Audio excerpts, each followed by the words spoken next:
Hello అండి, ఈరోజు సొరకాయతో తాలింపు రెసిపీ అనేది చూపించబోతున్నాను. చాలా సింపుల్ అనేది లేతకాయ మన గార్డెన్లో తెచ్చుకున్న లేత సొరకాయతో రెసిపీ అనేది చూపించబోతున్నాను.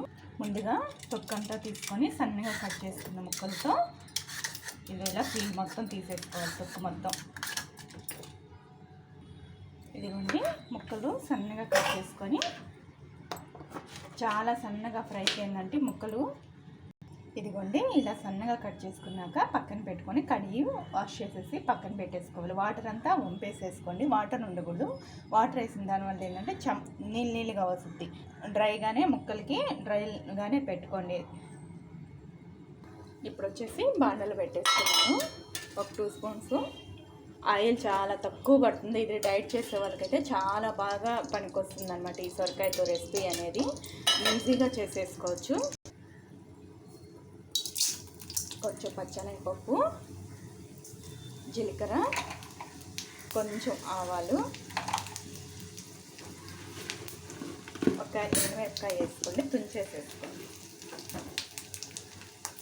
ఒక 4 కరివేపాకు ముక్కలు, అవి చిట్టుపట అంటుంటాయి కదా.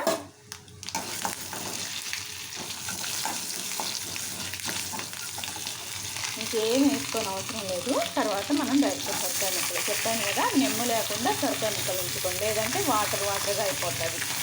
అదొక్కటే మనం చేసుకోవాల్సింది. ఇప్పుడు ఒక్క తడవ మొత్తం కలుపుకొని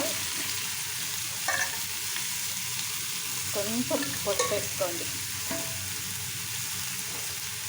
తర్వాత వచ్చేసి పైన లైట్గా సాల్ట్ చాలా తక్కువ పడుతుంది సొరకాయలోను. సాల్ట్ చాలా తక్కువ వేస్తుంది, ఎందుకంటే మనం తాలింపుల్లో ఉప్పేసుకుంటాం కాబట్టి. ఈ మొత్తం ఒకటగా మిక్స్ చేసేసుకోండి. ఈ మొత్తం ఒకటగా మిక్స్ చేసేసి సిమ్లో పెట్టేసుకొని మూత పెట్టేసుకోండి.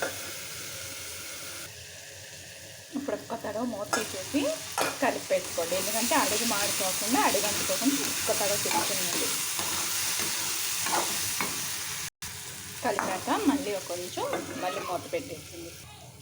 ఇప్పుడు మళ్ళీ దెబ్బ ఉడికిపోయింది కదా. ఇంకా లాస్ట్ ఫైనల్గా మనం దీన్ని పొడి చల్లుకొని దించి పక్కన పెట్టేసుకోవడం. ఇంకా ఇప్పుడు వచ్చేసి పక్కన ఇవి శనగల పొడి ఉంటుంది కదా, పౌడర్ వేసుకొని, పప్పుల పొడి అంటాం కదా, శనగలు కొబ్బరి వేసి పొడి చేసి పెట్టుకున్న పొడి. ఇది గొప్పతగా చూడండి, పొడి పొడిగా రావాలంటే నేను చెప్పినట్టు వాటర్ అనేది చాలా అసలు బాగా ఆరబెట్టుకొని ఫ్రై చేసుకోండి. ఇది రైస్లో కానివ్వండి, చపాతీలో కానీ దేనికైనా చాలా బాగుంటుంది. చాలా సింపుల్. 5 నిమిషాలు అయిపోయాయి సొరకాయతో ఫ్రై. అసలు ఎంత బాగుంటుందో కూడా. మనం కర్రీ కాకుండా ఇలా తాలింపు కూడా చేసుకోవచ్చు. ఈ వీడియో నచ్చితే ఒక లైక్ ఇవ్వండి, షేర్ ఇవ్వండి, సబ్స్క్రైబ్ చేసేసుకోండి.